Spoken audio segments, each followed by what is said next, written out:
சந்தா இன்னைக்கு சேரன் வேலை செய்கிற இடத்துக்கு போய் அவங்க அம்மா கிட்ட ஊரில் இருந்து வந்த ஃபோனில் பேசுகிறேன்னு சொல்லி தள்ளி போய் நின்று பேசுனதுல கண்டிப்பாக சந்தாவுக்கு பின்னாடி ஏதோ ஒரு பெரிய பேக்ரவுண்ட் இருக்குது. அவங்க நல்லவங்களா கெட்டவங்களா, சேரன் கிட்ட எதையோ பெரிய உண்மையை மறைக்கிறாங்க அப்படிங்கிறது உங்களுக்கும் டவுட்டாக இருந்தால் இந்த வீடியோவுக்கு லைக் பண்ணிவிட்டு வாங்க நாளைக்கான ப்ரோமோக்கான ப்ரெடிக்ஷன் என்னன்னு பார்க்கலாம். சந்தா முகமே என்னோ மாறி போச்சே, என்னமோ வித்தியாசமாக ஏதோ ஃபோனில் பேசின மாதிரியும் தெரிஞ்சிச்சு.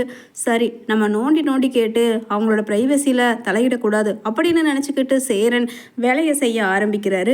மறுநாள் காலையில் சேரன் வீட்டுக்கு சந்தா வந்திருக்காங்க. சேரனுக்காக சில ஃபுட்ஸ் எல்லாம் சமைச்சு எடுத்துகிட்டு வந்திருக்க நிலாவும் சூப்பராக இருக்குங்க அப்படின்னு சாப்பிட்டுக்கிட்டு இருக்கவே மறுபடியும் சந்தாவுக்கு ஃபோன் வருது. வெளியில் போய் ஃபோனை அட்டன் பண்ணி பேசிட்டு வர்ற சந்தா கண்ணில் நீர் கோர்க்க ஒரு மாதிரி முகம்லாம் வந்து வாடி போய் அதை வெளியில காமிச்சுக்காம வர்றாங்க. உடனே சந்தாவும் அவசரமா சேரன் கிட்டையும் நிலா கிட்டையும் சரி நான் வீட்டுக்கு கிளம்புறேன் அப்படின்னு சொல்லிட்டு கிளம்ப பாக்குறாங்க. உடனே நிலா என்னங்க இன்னைக்கு ஃபுல்லா இங்க தானே இருக்கிறேன்னு சொல்லிட்டு வந்தீங்க, சேரன் அண்ணாக்கு லீவு, இன்னைக்கு சண்டே, சரி நீங்க இங்க இருக்கணும்னு சொல்லி தானே வந்திருப்பீங்க போல, ஆனா திடீர்னு மறுபடியும் என்னமோ ஃபோன் வந்துச்சுன்னு இப்படியெல்லாம் போறீங்களே, ஏதாவது பிரச்சனையா, யார் பண்ணாங்க அப்படின்னு கேட்குறாங்க நிலா. உடனே சந்தாவும் ஆஹா அதெல்லாம் ஒரு பிரச்சனையும் இல்லை, அண்ணா தான் பண்ணாங்க, ராஜேஷ் அண்ணா, நான் கிளம்புறேன் அப்படின்னு சொல்லிட்டு போகிறாங்க. அப்போ சேரன் எப்பா நேற்றும் ஒரு மாதிரி தான் நீ ஃபோன் அட்டன் பண்ணி பேசும்போது உன் முகம் மாறிச்சு, இந்த மாதிரி நான் உன்னை பார்த்ததே இல்லையே, என்ன பிரச்சனையாக இருந்தாலும் நீ சொல்லலாம்ப்பா, சொல்லக்கூடியதாக இருந்தால் சொல்லலாம் அப்படின்னு சொல்லிட்டு சேரனும் சொல்ல ஆஹா அதெல்லாம் ஒன்றும் கிடையாது அப்படின்னு சொல்லிட்டு வேகமாக வீட்டுக்கு போகிறாங்க. அதே சமயம் நிலா சொல்கிறாங்க சேரன் கிட்ட, அண்ணா இல்லைண்ணா இல்லை, நீங்கள் ராஜேஷ் பையாவுக்கு ஃபோன் பண்ணுங்கண்ணா அப்படின்னு சொல்லிட்டு சொல்கிறாங்க நிலா. உடனே சேரனும் பண்ணுறேன்ப்பா அப்படின்னு சொல்லிட்டு ஃபோன் பண்ணுறாங்க. அப்போ ராஜேஷ் அதாவது சந்தாவோட அண்ணா ஃபோனை அட்டன் பண்ணி பேச உடனே கேட்குறாங்க என்னப்பா என்ன ஆச்சு, ஏன் உங்கள் ஊர் பீகாரில் ஏதாவது பிரச்சனையா, சந்தா அழுத மாதிரி ஃபோன் பேசிட்டு வந்தாங்க, திடுத்துப்புன்னு சீக்கிரமாக கிளம்பி வீட்டுக்கு போகணும்னு போயிட்டாங்க அப்படின்னு சொல்ல உடனே வெளியில் வந்த ராஜேஷ் சொல்கிறாரு ஆஹா அதெல்லாம் ஒன்றும் இல்லை பையா, எல்லாம் நல்லா தான் இருக்காங்க, பிரச்சனை இல்லை, சந்தாவுக்கு ஏதாவது சும்மா உடம்பு சரியில்லாமல் இருந்திருக்குமா இருக்கும், வந்திருப்பாளா இருக்கும், நான் என்ன ஏதுன்னு கேட்டு நான் பார்த்துக்கிறேன், நீங்கள் சந்தேகப்படுற அளவுக்கு அவகிட்ட எந்த பிரச்சனையும் இல்லை அப்படின்னு சொல்ல உடனே ஸ்பீக்கரில் போட்டிருக்கிறதால நிலா பேசுகிறாங்க ஆனால் நாங்கள் சந்தேகமே படலையே, நீங்கள் தான் ஏதோ சந்தேகப்படுற மாதிரின்னு நினச்சி பயந்து பேசுகிற மாதிரி பேசுகிறீங்க அப்படின்னு சொல்லிட்டு நிலா சொல்கிறாங்க. உடனே சேரன் சரி நீங்கள் சந்தாவை நல்லா பார்த்துக்குங்க அப்படின்னு சொல்லிட்டு ஃபோனை வச்சிடுறாங்க.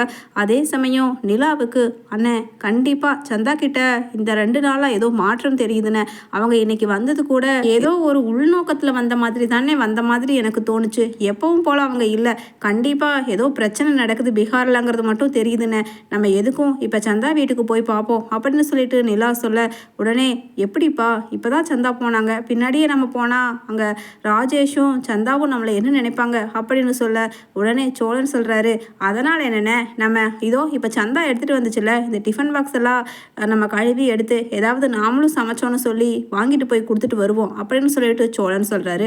உடனே நிலாவும் ஆமாம் கண்டிப்பாக அவங்க வீட்டில் ஏதோ பிரச்சனை, நல்லதாக இருந்தாலும் கெட்டதாக இருந்தாலும் அதில் நாமளும் பங்கு போட்டிருக்கிறது நம்மளோட கடமை தானே அப்படின்னு நிலா சொல்கிறாங்க. உடனே சேரணும் ஆமாப்பா ஆமாம் பாவம் ராஜேஷ் ரொம்ப நல்ல பையன், சந்தாவும் ரொம்ப நல்ல பொண்ணு, அவங்க வீட்டில் ஏதோ பிரச்சனைனா அவங்க வெளியில் சொல்லாமல் மறைக்கிறாங்கன்னு நினைக்கிறேன், வாப்பா நிலா எதுக்கு நம்ம ராஜேஷை நேரில் போய் பார்த்து கேட்போம் அப்படின்னு சொல்லிட்டு கிளம்பி போகிறாங்க.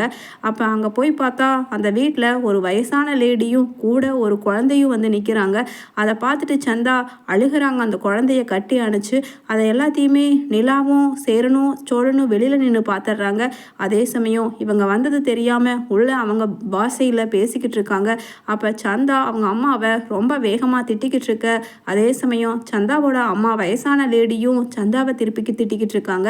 இடையில நிற்கிற ராஜேஷும் அவங்க அம்மா கிட்ட வாதாடிக்கிட்டு இருக்காங்க. கூட கீழே நிற்கிற குழந்தைய சந்தா தூக்கி வாரி அணைச்சு முத்தமாக வைக்கிறாங்க. அந்த குழந்தையும் அழுதுகிட்டே முத்தம் வைக்குது சந்தாவுக்கு.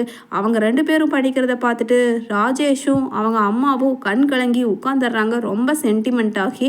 அப்போ ராஜேஷ் சொல்கிறாங்க முதல்ல இந்த குழந்தைய தூக்கிட்டு போங்கம்மா அப்படின்னு சொல்கிறது புரிஞ்சுக்கிறாங்க நிலா. உடனே நிலா உள்ளே என்டர் ஆகி என்னாச்சு, யார் இவங்க, ஏன் ஒரு மாதிரி எல்லாருமே பேசிக்கிறீங்க, எங்களுக்கு ஒன்றுமே புரியலையே அப்படின்னு சொல்லிட்டு நிலா கேட்குறாங்க. உடனே சந்தாவும் அதெல்லாம் ஒன்றும் பிரச்சனை இல்லை, இவங்க எங்கள் சொந்தக்காரங்க, அவங்க பையன்தான் இவன் அப்படின்னு சொல்லிட்டு சொல்ல, என்னது இவ்வளவு வயசானவங்களுக்கு இவ்வளவு குட்டி பையனா, நம்புற மாதிரி இல்லையே அப்படின்னு சோழனும் சொல்கிறாரு.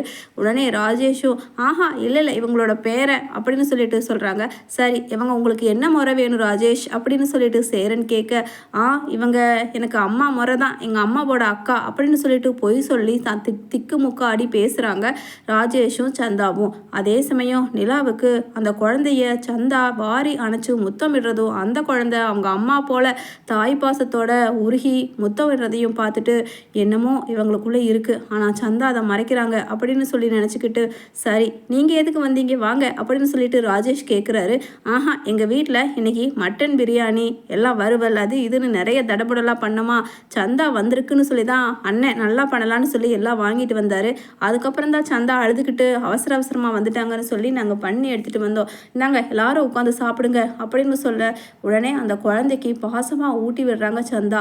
அதை பார்த்துட்டு சேரன் கேட்குறாரு, என்ன சந்தா இந்த குழந்தை உன் கூட ரொம்ப அட்டாச்சாக இருக்குது, சின்ன வயசுலேருந்து நீ தான் தூக்கி வளர்த்தியா, ஒரு 3 வயசு இருக்குமா இவனுக்கு அப்படின்னு கேட்குறாரு. ஆமாம் ஆமாம் அப்படின்னு சொல்லிட்டு சொல்கிறாங்க. அவங்களும் அம்மா அம்மான்னு சொல்லி கூப்பிட, என்ன சந்தா அம்மானு கூப்பிடுது இந்த குழந்தை அப்படின்னு சொல்ல, உடனே அம்மா அம்மா இல்லை அப்படின்னு சொல்லிட்டு அந்த பாட்டி சொல்கிறாங்க. இவங்களோட அம்மா சின்னதுலேயே செத்து போயிட்டா, அதனால தான் இவளை அம்மானு சொல்லி இந்த குழந்தை கூப்பிடுறான், இவன் பிறந்த உடனேயே அவங்க அம்மா செத்து போயிட்டா அப்படின்னு சொல்லிட்டு அங்கே ராஜேஷ் சொல்கிறாரு.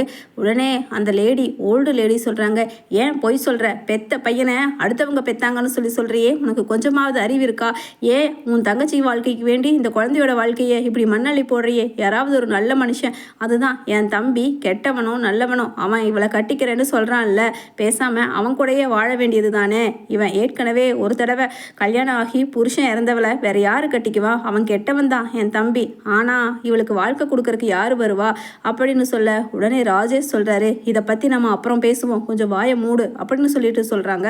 சந்தாவும் அழுதுகிட்டே உட்காந்துருக்க, உடனே சேரன் என்ன ஆச்சு ப்ளீஸ் தயவு செஞ்சு யாருமே என்கிட்ட மறைக்காதீங்க சொல்லுங்க அப்படின்னு சொல்ல, உடனே ராஜேஷும் கையெடுத்து கும்பிடுறாரு. ஐயையோ பையா என்னை மன்னிச்சிருங்க பையா அப்படின்னு சொல்ல, உடனே சந்தாவும் தலையாட்டுறாங்க வேண்டான்னு. உடனே நிலா சொல்கிறாங்க, தன்னோட விரலை காமிச்சு மிரட்டுறாங்க, சந்தா ப்ளீஸ் ஸ்டாப் இட், நீங்கள் ஏதோ பெரிய ஒரு இதையை மறைக்கிறீங்க, உங்கள் குடும்பத்தில் ஏதோ ஒரு பெரிய இது நடந்திருக்கு, உங்களோட பாஷையில் பேசுகிறது எங்களுக்கு ஒன்றும் புரியல, முதல்ல புரிகிற மாதிரி தெளிவாக சொல்லுங்கள் அப்படின்னு சொல்லிட்டு மிரட்ட, உடனே பையா காலில் விழுந்துடுறாரு சேரன் காலில். என்ன ராஜேஷ், உடனே என்னாச்சு, என்ன ஏன் விழுகிறீங்க சொல்லுங்க ராஜேஷ் அப்படின்னு சொல்லிட்டு கேட்குறாரு சேரனும். அது என் தங்கச்சிக்கு ஏற்கனவே கணவன் கல்யாணம் ஆகி அவர் ஆக்சிடெண்ட்டில் இறந்துட்டாரு, அவருக்கும் சந்தாவுக்கும் பிறந்தது தான் இந்த குழந்தை. இந்த குழந்தைய நான் உங்ககிட்ட சொன்னால் நீ எங்கே சந்தாவுக்கு நல்ல வாழ்க்கை அமையாதோன்னு சொல்லி தான் மறைச்சிட்டேன். சந்தாவுக்கு உங்ககிட்ட அதை மறைக்கிறது ரொம்ப கஷ்டமாக இருந்துச்சு, இருந்தாலும் அவளுக்கு ஒரு நல்ல வாழ்க்கை அமையணும்னா நீ மறைச்சித்தாமா ஆகணும்னு சொல்லி நான் தான் அவகிட்ட சொல்லி இந்த மாதிரி மறைச்சோம். ஆனால் எங்கள் அம்மாவுக்கு விஷயம் கேள்விப்பட்டு இந்த குழந்தைய அவங்க அம்மா கூடவே ஒப்படைச்சிடலாம், கண்டிப்பாக ஒரு குழந்தை நல்லா வளர்கிறதுக்கு அவங்க அம்மா தான் வேணும்னு சொல்லி எங்கள் அம்மா இங்கே வந்து உட்காந்துருக்காங்க.